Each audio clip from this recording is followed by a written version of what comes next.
Welcome back to another technical deep dive here in the debug zone. Today we're tackling a big question and breaking it down with insights from other users. Hopefully this clears up some misconceptions and helps you get the answer you need.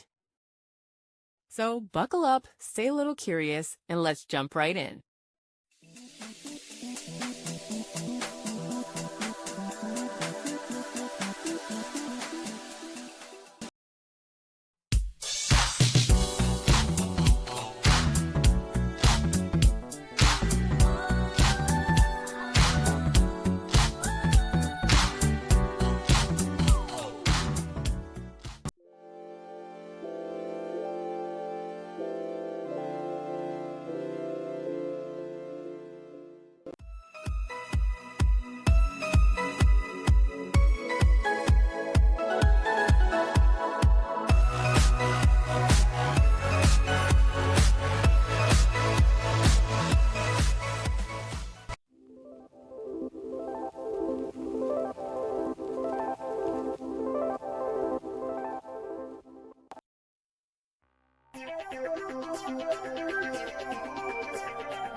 And that's a wrap.